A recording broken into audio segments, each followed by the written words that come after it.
Hormuz ஜலசந்தியை சுற்றி America Iran இடையே நீடித்து வரும் மோதல் தற்போது ஓமனுக்கும் நெருக்கடியை ஏற்படுத்தியுள்ளது.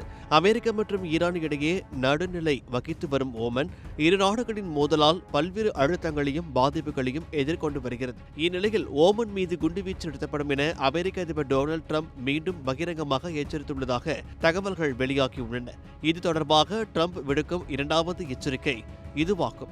சுமார் 2 மாதங்களுக்கு முன்பு ஹோர்முஸ் ஜலசந்தி விவகாரத்தில் ஈரானுக்கு ஆதரவான நிலைப்பாட்டை ஓமன் எடுத்தால் அந்த நாட்டை சின்னாபின்னமாக்கி விடுவோம், அவர்களை காப்பாற்ற யாராலும் முடியாது என டிரம்ப் எச்சரித்திருந்ததாக கூறப்படுகிறது. தற்போது ஹோர்முஸ் ஜலசந்தியை மீண்டும் திறப்பது தொடர்பாக அமெரிக்காவுடன் பேச்சுவார்த்தை நடத்தப் போவதில்லை என ஈரான் தெரிவித்துள்ளது. அதே நேரத்தில் ஓமனுடன் இந்த விவகாரம் குறித்து பேச்சுவார்த்தை நடத்தி வருவதாக ஈரான் அதிகாரிகள் கூறியுள்ளனர்.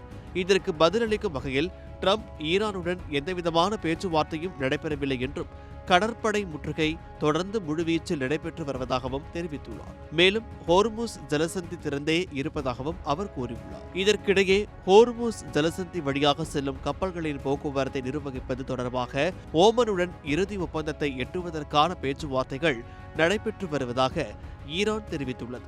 உலகின் சுமார் 20% எண்ணெய் வர்த்தகம் ஹோர்முஸ் ஜலசந்தி வழியாக நடைபெறுவதால் இந்த பகுதியில் ஏற்படும் எந்தவொரு பதற்றமும் சர்வதேச எண்ணெய் சந்தையில் பெரிய தாக்கத்தை ஏற்படுத்தக்கூடும். அமெரிக்கா ஈரான் இடையேயான அமைதி முயற்சிகளும் இதுவரை குறிப்பிடத்தக்க முன்னேற்றத்தை எட்டவில்லை. கடல்வழி முற்றுகையை அகற்றுவது, பொருளாதார தடைகளை நீக்குவது மற்றும் ஈரானின் முடக்கப்பட்ட சொத்துக்களை விடுவிப்பது உள்ளிட்ட நிபந்தனைகளை அமெரிக்கா நிறைவேற்றும் வரை ஹோர்முஸ் ஜலசந்தி மூடப்பட்டே இருக்கும் என ஈரான் தரப்பு தற்போது திட்டவட்டமாக தெரிவித்துள்ளது. இதனால் ஹோர்முஸ் ஜலசந்தியை மையமாக கொண்ட அமெரிக்க ஈரான் மோதல் மேலும் தீவிரமடைந்து உள்ளதுடன் நடுநிலை வகித்து வரும் ஓமனுக்கும் புதிய அழுத்தம் உருவாக்கியுள்ளது.